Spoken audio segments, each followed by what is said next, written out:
Nzungu, Spika wa Bunge la Jamhuri ya Muungano wa Tanzania, nikitambua uwepo wa maspika wastaafu wa Bunge, Mheshimiwa George Mcheche Masaju, Jaji Mkuu wa Mahakama ya Tanzania, nikitambua pia uwepo wa majaji wakuu wastaafu, Mheshimiwa Stephen Masato Wasira, Makamu Mwenyekiti wa Chama cha Mapinduzi Tanzania Bara, na uongozi wote wa Chama cha Mapinduzi ngazi ya taifa na mkoa mliopo nasi hapa, pamoja na viongozi wa vyama vya siasa mliopo nasi hapa.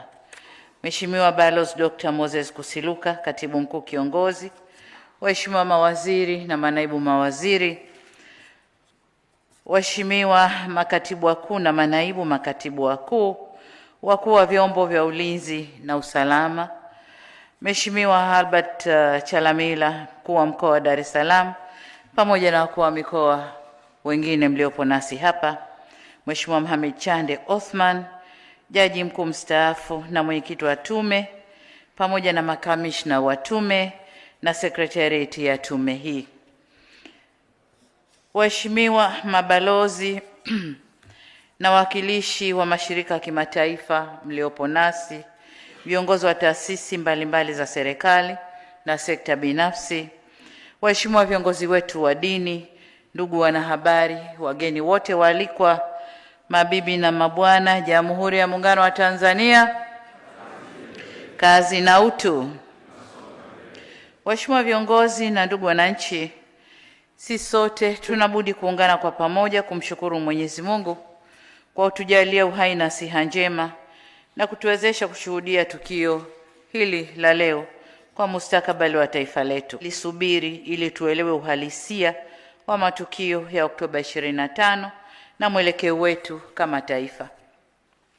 Ndugu wananchi, niliunda tume hii kama ilivyo kawaida ya taifa letu kuunda vyombo vya uchunguzi yanapotokea mambo mahsusi yanayohitaji kuangaliwa kwa kina. Hii ni tume ya 6 au ya 7 katika historia ya nchi yetu.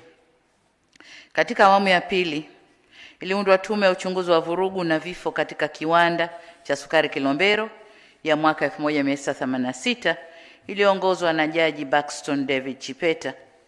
Awamu ya 3 tume ya uchunguzi wa kifo cha Luteni Jenerali Imran Kombe ya mwaka 1996 iliyoongozwa na Jaji Barnabas Samata.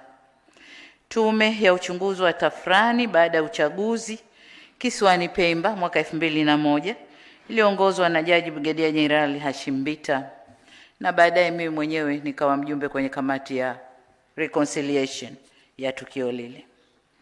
Awamu ya 4 tume ya uchunguzi wa mauaji wafanyabiashara wa madini yaliyofanywa na polisi wa mwaka 2006 iliyoongozwa na Jaji Kipenka Musa. Tume ya uchunguzi ya uvunjifu wa haki za binadamu na vifo wakati wa operesheni ya wafugaji kutoka bonde la Ihefu na changamoto zake ya mwaka 2007 iliyoongozwa na Jaji Othman Chande, huyu tuliyemtumia tume hizi. Tume zote hizi matokeo yake hayakuwa bayana. Lakini awamu ya 6 kama mnavyojua, tuliunda tume ya kuangalia mfumo wa haki za jinai na haki za wananchi, mwenendo kesi za jinai na haki za wananchi. Lakini pia tume hii ambayo imechunguza matukio ya vurugu kabla na baada ya uchaguzi mkuu uliofanyika tarehe 29 Oktoba 2025 ya Jaji Othman Chande, na tume hii tulitangaza bayana na leo imetupa matokeo ya uchunguzi bayana. Ndugu zangu, kwa muktadha huo nitumie fursa hii kukupongeza sana Jaji Mkuu mstaafu Mheshimiwa Mohamed Chande Othman, makamishna pamoja na sekretarieti ya tume kwa kazi kubwa mlioifanya kwa juhudi, weledi na uzalendo mkubwa. Mmefanya kazi katika mazingira magumu, mmeweza kuvivuka vihunzi vyote na kudhihirisha uwezo wa nchi yetu kushughulikia changamoto zake wenyewe. Tena kwa kutumia methodolojia na viwango vya kimataifa.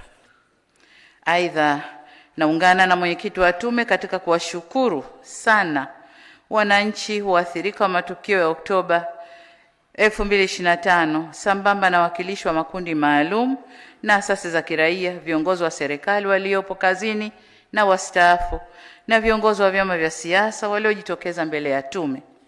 Ushirikiano wenu kwa tume umedhihirisha utayari wenu kushiriki safari hii ya kutibu majeraha yaliyotusibu au yaliyolisibu taifa letu.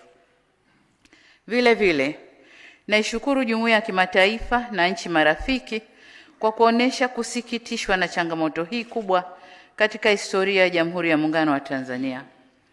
Katibu Mkuu wa Umoja wa Mataifa alimtuma mjumbe maalum Mheshimiwa Balozi Parfait Onanga Anyanga. Katibu Mkuu wa Jumuiya ya Madola alimtuma mjumbe maalum Rais mstaafu wa Malawi Mheshimiwa Dr. Lazarus Makathi Chakwera, na vile vile Umoja wa Viongozi Wanawake wa Afrika AULAN ukiongozwa na mwenyekiti wake Rais mstaafu wa Jamhuri ya Liberia Mheshimiwa Ellen Sirleaf walikuja nchini kufuatilia yaliyotokea. Wote hao tumefanya nao mazungumzo na mashauriano yenye kulinda na kujenga hadhi ya nchi yetu. Wote wametuhakikishia utayari wao wa kushirikiana nasi katika hatua yoyote ambayo tutaona tunahitaji msaada na ushirikiano zaidi. Na washukuru pia wadau wote waliokubali kukutana na wajumbe hao maalum, wakiwemo viongozi wa vyama vya siasa. Kwa upande mwingine, wapo waliotumia matokeo ya Oktoba 2025 kutusimanga na kutunyoshea vidole. Hatukushangaa sana kwa sababu mitazamo ya wanadamu haifanani, na kulikuwa na upotoshaji mkubwa wa habari za tukio lilo uliofanywa na vyombo vya habari, hususan vya nje ya nchi na vya kimataifa. Kwa desturi ya waungwana, linapotokea jambo la hasara na kuumiza mioyo, matarajio ni kufarijiwa badala ya kuzodolewa. Kwa vyovyote vile, walioumizwa na tukio lile ni sisi wa Tanzania. Ni sisi tuliopoteza watoto wetu.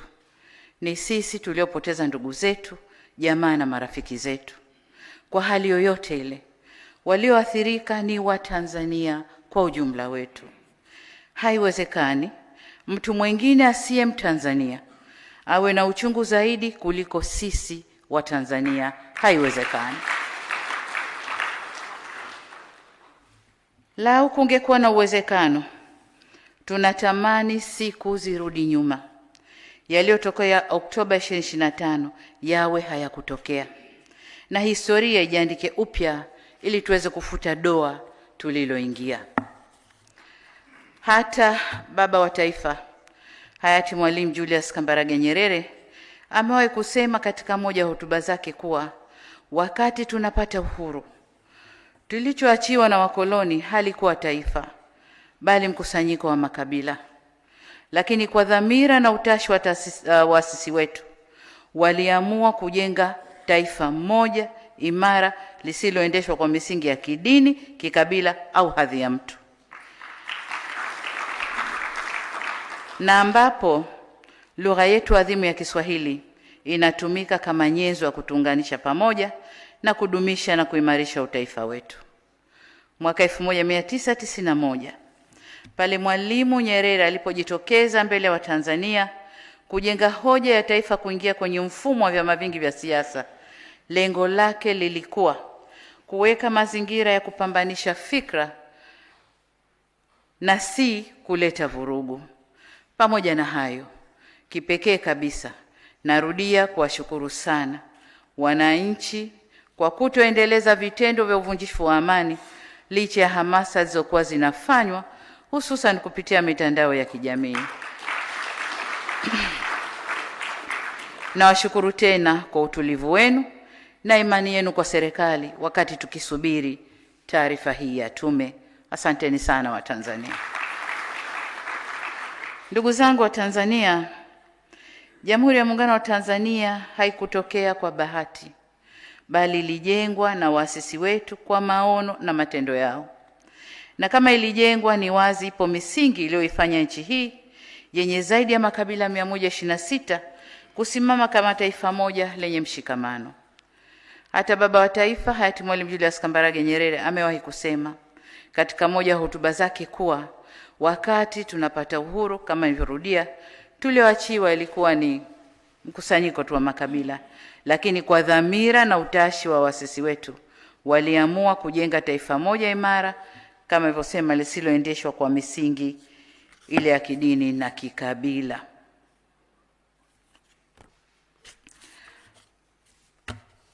Ndugu viongozi na ndugu wananchi, hayati Kwame Nkrumah alipozungumzia umajumui wa Afrika mara nyingi alisema, ukitaka kumla tembo lazima mkate vipande vipande, akimaanisha haiwezekani kuinyonya Afrika ikiwa imeungana. Kwa bahati mbaya, ndoto yake ya kujenga taifa moja la Afrika, yani the United States of Africa, haikutimia hadi leo. Afrika ingali vipande vipande na bado haijajikomboa kiuchumi. Hapana shaka falsafa hii inazihusu pia nchi moja moja, kwamba nchi ikiwa na umoja na mshikamano itakuwa vigumu kuinyonya na kuitawala kisiasa au kiuchumi. Mataifa mengi yenye rasilimali nyingi yamehujumiwa na kuingizwa kwenye migogoro ili kurahisisha uvunaji wa rasilimali zilizomo kwenye nchi hizo.